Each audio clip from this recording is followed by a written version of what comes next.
मेरे बहुत ही प्रिय और बेहद सम्मानित साथियों, हृदय की असीम गहराइयों से अभिनंदन, बहुत बहुत हार्दिक स्वागत। साथियों, नीच भंग राजयोग बहुत ही विवादित योगों में से एक योग है और आज हम इस एपिसोड के माध्यम से 4 ऐसे बिंदुओं की आपको चर्चा करेंगे, सूचना देंगे, ज्ञानवर्धन करेंगे, जिससे नीच भंग राजयोग को लेकर के जितनी आपकी गलतफहमियां हैं, जितने आपके प्रश्न हैं, वो सारे के सारे दूर अवश्य होंगे, जिज्ञासाएं अवश्य ही शांत होंगी। साथियों, इस पर हम विस्तार से चर्चा करें इससे पहले 2 बेहद महत्वपूर्ण सूचनाएं हैं आपके लिए। सबसे पहली तो यही कि हम हमारे प्रत्येक एपिसोड के अंत में किसी न किसी जातक के प्रश्न का उत्तर देते हैं और ये प्रश्न हमें प्राप्त होते हैं आप लोगों के ही द्वारा YouTube कमेंट के माध्यम से। जब भी आपको अपना कमेंट लिखना हो, उससे ठीक पहले आपको लिखना है #आचार्य चंद्रकांत। इस शब्द का प्रयोग जरूर करें और साथ ही बेहद आसान सा प्रश्न जो इसी एपिसोड से संबंधित है, इसी एपिसोड के अंत में आपसे पूछा जाएगा, उसका सही उत्तर साथ में लिखा होना बहुत ज्यादा जरूरी है। साथियों, दूसरी बहुत ही महत्वपूर्ण सूचना यह है कि अब हमने हमारा एक और नवीन चैनल प्रारंभ किया है, जिसका लिंक हम आपको डिस्क्रिप्शन में देने का प्रयास करेंगे और हो सकेगा तो आई बटन में भी हम उसका लिंक प्रोवाइड करने का प्रयास करेंगे। उस चैनल का नाम है साधना सिद्धि। दरअसल आम आदमियों के बीच में एक बहुत बड़ी गलतफहमी है कि उनको अपने कष्टों से मुक्ति के लिए, अपनी मनोकामना पूर्ति के लिए कोई बहुत कठिन साधनाएं करने की जरूरत है। ऐसा कुछ भी नहीं है। बहुत ही साधारण तरीके से हम किसी भी साधना को संपन्न कर सकते हैं और ऐसी ही कुछ चर्चाएं हम नियमित रूप से उस चैनल पर भी करेंगे, तो आप उस चैनल को भी साथ में ही जरूर सब्सक्राइब करिए। तो आइए साथियों, अब हम बात करते हैं आज के हमारे मुद्दे पर, नीच भंग राजयोग। इससे पहले मैं आपसे एक छोटा सा प्रश्न पूछता हूं। आप अपने घर में या अपने ऑफिस में आप बैठे हुए हैं और कोई आकर के आपके घर को या आपके ऑफिस को नुकसान पहुंचाने का प्रयास करता है, तो आप क्या करेंगे? निश्चित रूप से आप उसको बचाने का प्रयास करेंगे। ठीक वैसा ही है, जो ग्रह जिस भाव में, जिस राशि में नीच का बैठा है, वो उस भाव को खराब करने का प्रयास करेगा, परंतु यदि उस भाव का स्वामी वहां पर विराजमान है तो वो उसकी रक्षा अवश्य ही करेगा।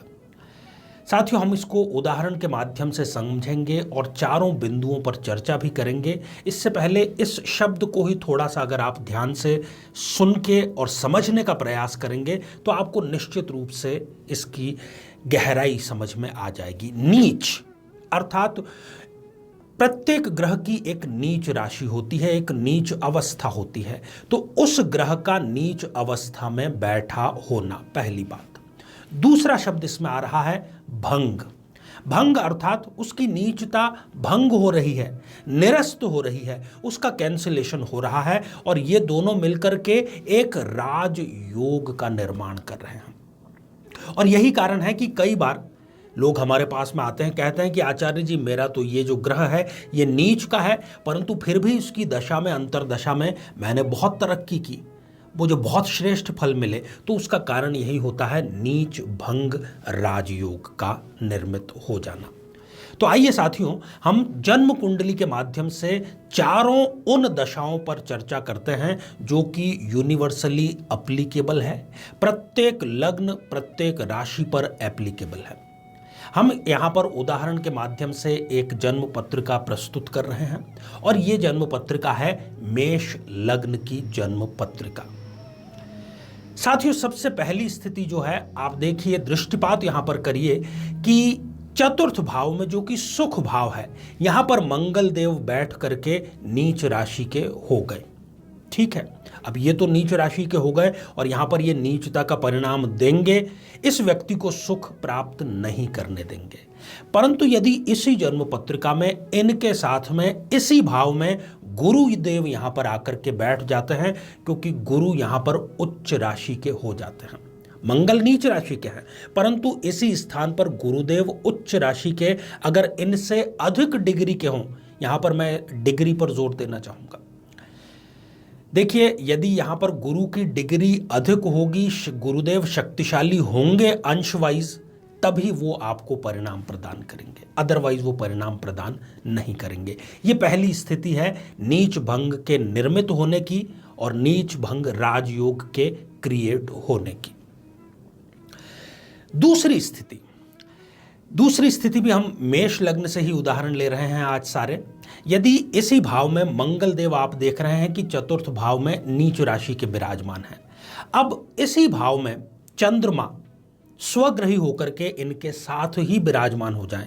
कर्क राशि में मंगल देव है, कर्क राशि में ही अपने ही घर में चंद्रमा अगर अच्छी डिग्रियों में कम से कम मंगल से ज्यादा शक्तिशाली हैं, तो वो यहां पर नीचता मंगल की भंग कर रहे हैं और नीच भंग राजयोग का यहां पर निर्माण हो रहा है। तो मंगल की दशा भी इस जातक के लिए श्रेष्ठतम फल ही प्रदान करेगी, गलत फल उनको प्रदान नहीं करेगी। तीसरी स्थिति जिसमें नीच भंग राजयोग निर्माण होता है वो है कि इसी उदाहरण पर हम स्थित रहें कि चतुर्थ भाव में मंगल देव नीच राशि के होकर के विराजमान हैं और इस भाव के स्वामी चंद्रमा देव अपने घर को देख रहे हैं। दशम भाव में विराजमान होकर के सीधी स्पष्ट और सप्तम दृष्टि चतुर्थ भाव पर यदि उनकी पड़ रही है, तो ऐसे में भी नीच भंग हो रहा है और नीच भंग राजयोग का निर्माण हो रहा है। मानिए आप घर पर नहीं हैं, परंतु आप बाहर बैठे हैं और आप अपने घर को देख रहे हैं और उस समय आप घर की निगरानी कर रहे हैं, तब भी आपका बुरा चाहने वाला घर में नहीं घुस सकता, कुछ आपका बुरा बिगाड़ नहीं सकता, क्योंकि उसको पता है कि आप सचेत होकर के सावधानी से सामने निगरानी कर रहे हैं। नीच भंग राजयोग यहां पर बन रहा है। चौथी जो अवस्था है वो थोड़ी सी हट करके है, इसके लिए हम उदाहरण को चेंज करेंगे। कुंडली यही रखते हैं मेष लग्न की। साथियों, आप दृष्टिपात करिए कि यदि इस जन्म पत्रिका में लग्न में ही शनिदेव मेष राशि में नीच राशि के होकर के यदि विराजमान हो गए हैं, अब जिस राशि में नीचस्थ ग्रह विराजमान है उस राशि का स्वामी यदि केंद्र में कहीं पर उच्च का होकर के और चंद्रमा से युति करके, दोनों शर्तें यहां पर होनी चाहिए, उच्च का भी हो और साथ में चंद्रमा से उसकी युति हो, तो यहां पर हम देख रहे हैं कि 10वें भाव में मंगल देव यदि विराजमान है, चंद्रमा से युति करके विराजमान है, तो फिर यहां पर जो शनि की नीचता है वो भंग हो जाएगी और शनि की दशा अंतरदशा इनके लिए श्रेष्ठतम रहेगी। तो साथियों, हमने चारों स्थितियां जानी और आप इसको अपनी कुंडली पर किसी भी लग्न की चाहे वो क्यों ना हो उस पर भी अप्लाई कर सकते हैं। तो साथियों, आइए अब हम बढ़ते हैं आज के हमारे कमेंट के चरण की ओर। आज हमने कमेंट शामिल किया है संतोष गुप्ता जी का, जो कि उन्होंने लिखा है सीहोर मध्य प्रदेश से। संतोष जी, आपने पूछा है कि 12th के बाद में आगे आपको किस विषय का चयन करना चाहिए और क्या सरकारी नौकरी का योग आपकी जन्म पत्रिका में है या नहीं है। एक तो मैं सबसे पहले आपको एक खुशखबरी प्रदान कर दूं कि आपकी जन्म पत्रिका में एक बेहद सुंदर पंच महापुरुषों में से एक योग मालव्य योग का निर्माण हो रहा है। तो निश्चित रूप से आपकी सरकारी नौकरी अवश्य ही लगेगी।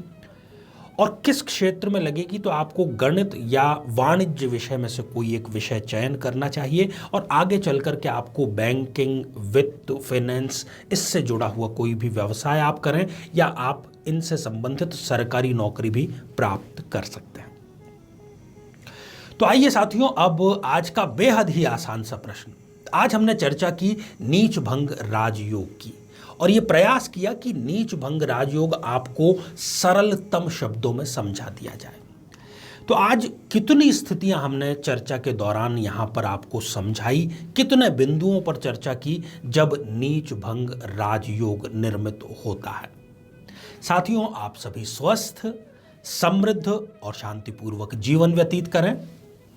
नमस्कार। जीवन में किसी समस्या का सामना कर रहे हैं, जैसे कि शादी में देरी होना, पति पत्नी में मनमुटाव या तलाक तक की नौबत आ जाना, संतान का प्राप्त न हो पाना, नौकरी या धन प्राप्ति में बाधा आना, जीवन के प्रत्येक क्षेत्र में किसी न किसी प्रकार की बाधा आना, तो आज ही अपनी जन्म पत्रिका का संपूर्ण विश्लेषण करवाएं और पाएं समस्या से सदैव के लिए मुक्ति।